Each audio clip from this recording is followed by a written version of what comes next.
अब हम हमारा अगला क्वेश्चन करेंगे, क्वेश्चन नंबर 10 है, इसको हम पढ़ लेते हैं। If D varies directly as T, है ना, and if D equals to 4 when T equals to 9, find the D when T equals to 21। तो इस क्वेश्चन को करने से पहले आपको टेबल बनानी पड़ी। अभी हमारा पिछला क्वेश्चन जो क्वेश्चन 9 था उसमें हमको पहले से टेबल बनाई हुई दी गई थी और उसको हमने मिसिंग टर्म निकाले थे। मिसिंग टर्म भी कैसे निकाले, जो हमें फुल वैल्यू गिवन थी उसी के हेल्प से सारे मिसिंग टर्म निकाले। अब हमको यहाँ पर सिर्फ क्वेश्चन दे दिया गया है कि D varies directly T and if D equals to 4 when T equals to 9, find the D when T equals to 21। तो इसको हमें क्या करना पड़ेगा, हमें पढ़ते जाना है और टेबल बनाते जाना है। तो देखिए कैसे करना है, देखो यहाँ पर if D varies directly T, मतलब इसका मतलब ये है वेरीज डायरेक्टली टी का मतलब, डायरेक्टली टी का मतलब ये है कि डी के अपॉन में कौन आएगा, टी। तो डी के अपॉन में क्या आएगा, टी। ठीक है, अब यहाँ पे एक ऐसा बॉक्स बना लो जल्दी से,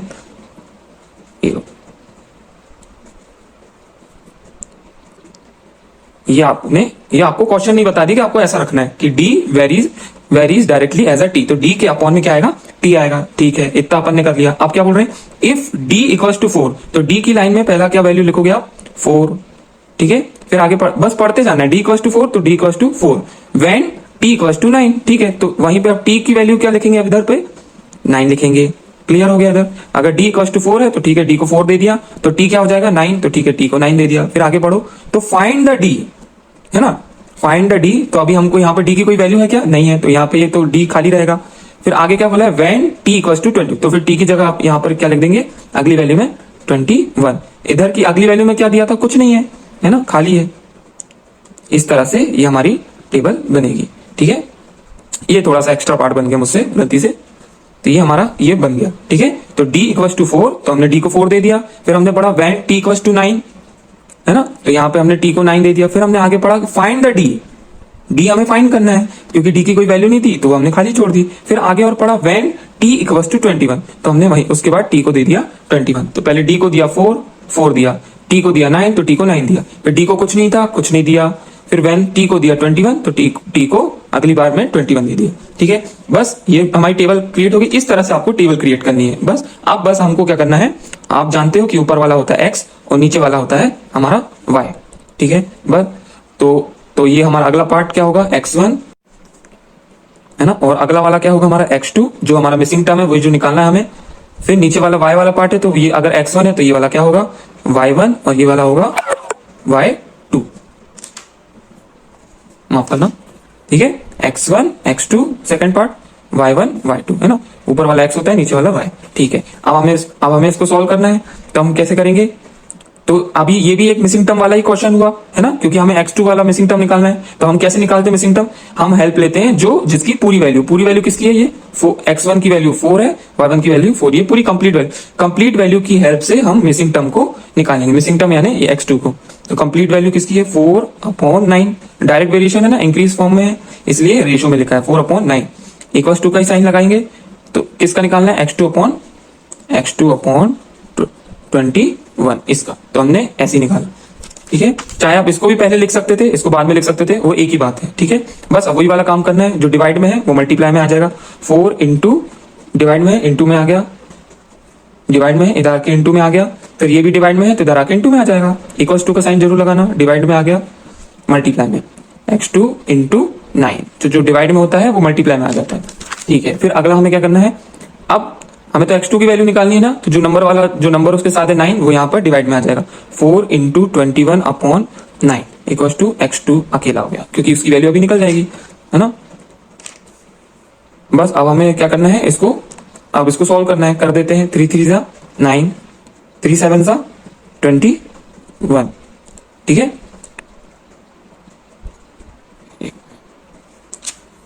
फिर क्या बचा यहाँ पे, अब कटेगा क्या, 3 7 से कटेगा, नहीं कटेगा। 3 क्या 4 से कटेगा, नहीं कटेगा। तो हम क्या कर देते हैं, अब बचा है 4 मल्टीप्लाई 7 कर देते हैं। 4 7 जा 28 और नीचे अपॉन में 3। तो ये आ गई हमारी x2 की वैल्यू। चाहे तो आप इसको डिवाइड भी कर सकते हैं, है ना, फिर कुछ पॉइंट में आंसर आएगा। तो हमारा x2 की वैल्यू हमारी आ चुकी है यहाँ पर, जो हमें चाहिए थी। x2 यानी यहाँ पर जो d की वैल्यू थी वो हमें मिल चुकी है।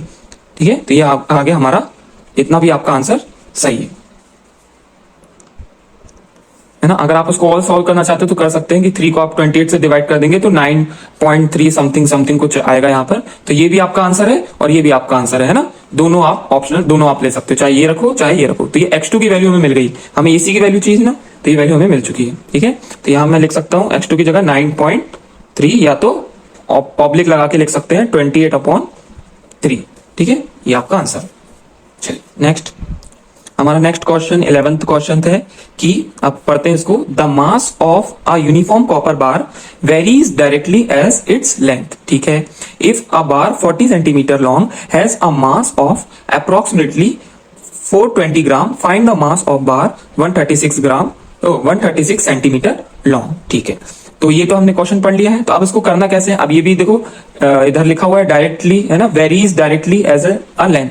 तो इसका भी सबसे पहले हमें टेबल बनानी पड़ेगी, जैसे क्वेश्चन नंबर 10 में बनाई थी। तो इसमें आप देखो कैसे बनानी है, ध्यान से देखो क्या लिखा हुआ है, mass of uniform copper bar varies directly as a length. तो इसमें दो चीज है, मास ऑफ कॉपर बार और दूसरी चीज क्या है, किस पे वेरीज कर रहा है डायरेक्टली, उसकी लेंथ पे। तो ऊपर क्या लिखोगे, ऊपर वाले में आएगा मास ऑफ कॉपर और नीचे वाले में क्या आएगा, लेंथ। अगर जब भी कोई वर्ड लिखा हो उसके बाद क्या लिखा हो, वेरीज डायरेक्टली, और उसके बाद अलग वर्ड लिखा हो तो उसके बाद वाला नीचे आएगा। तो मास ऑफ कॉपर बार, तो यहां पे पहला पार्ट आ जाएगा मास ऑफ कॉपर बार, ये पहला पार्ट आ गया।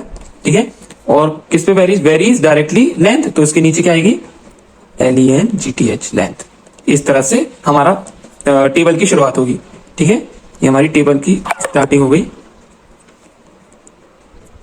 हाँ, चलिए फिर उसके बाद आगे पढ़ते जाएंगे। अब हम टेबल में वैल्यू ऐड करते जाएंगे।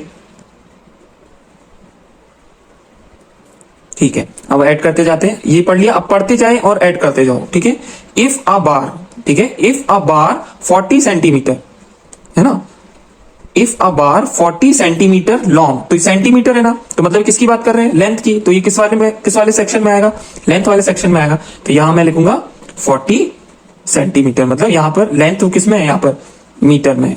ठीक है, और आगे पढ़ो, तो यहां पर किसकी जगह मैंने 40 लिखा है, if a bar 40 centimetre long, मतलब लेंथ की बात हो रही है, तो लेंथ की जगह मैंने क्या लिखा, 40। ठीक है, has a mass of approximately 420 ग्राम, तो अब किसकी बात होने लगी, मास ऑफ 420 ग्राम, तो मतलब अब मास की बात होने लगी, मतलब कॉपर ऑफ मास, तो वो कितना आएगा 420।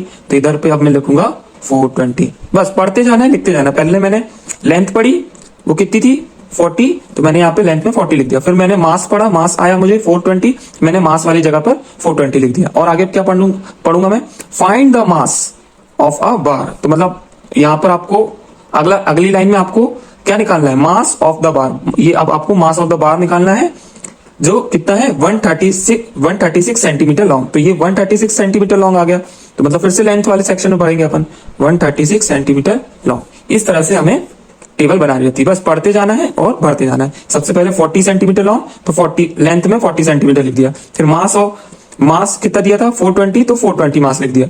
फिर उसके बाद फाइंड द मास, तो मतलब आपको अगली बार मास निकालना है ना। फिर बार 136 सेंटीमीटर लॉन्ग, तो फिर अगली बार मैंने फिर से 136 सेंटीमीटर लॉन्ग, मतलब अब लेंथ वाले सेक्शन में 136 लिख दिया।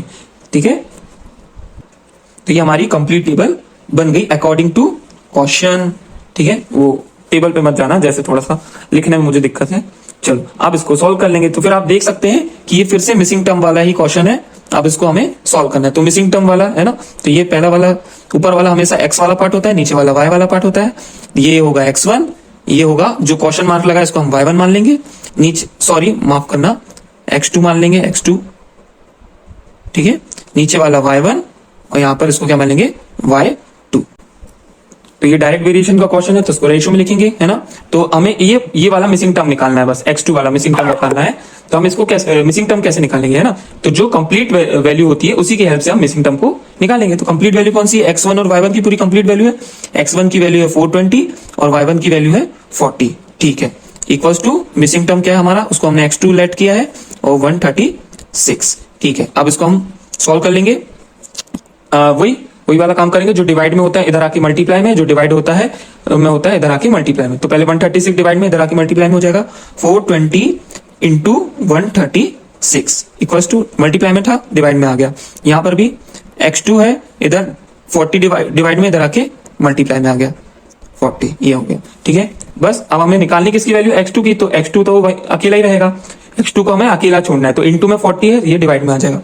420 इंटू 136 अपॉन, या 40 अपॉन में आ गया, तो x2 अकेला हो गया। अब हम इसको सॉल्व कर लेंगे। चलिए अब इसको सॉल्व करते हैं। तो पहले आप क्या करेंगे कि जो ये 0 है, इसके डिजिट में भी लास्ट में 0 है, इसके डिजिट में लास्ट में 0 है, तो 0 से 0 पहले हम काट देते हैं, तो थोड़ा काम हमारा आसान हो जाता है।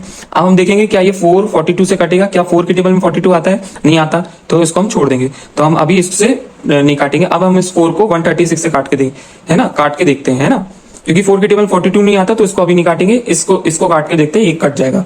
तो 4 1 4, 4 2 8, 4 3 12, 4 3 12 हो जाएगा। ठीक है, ये तो 13 है, तो 1 इधर आ जाएगा इसका। ठीक है, तो ये क्या हो जाएगा, 4 4 16, तो ये कट गया, है ना, 4 1 4, और 4 को 136 से काटा तो कितना आया इधर, 34, बीच में इंटू का साइन है, तो 42 इंटू 34, यही बचा है। 42 का 34 से मल्टीप्लाई करेंगे तो कुछ 1428 आएगा, है ना, तो ये हमारी x2 की वैल्यू आ गई, ये हमारा आंसर।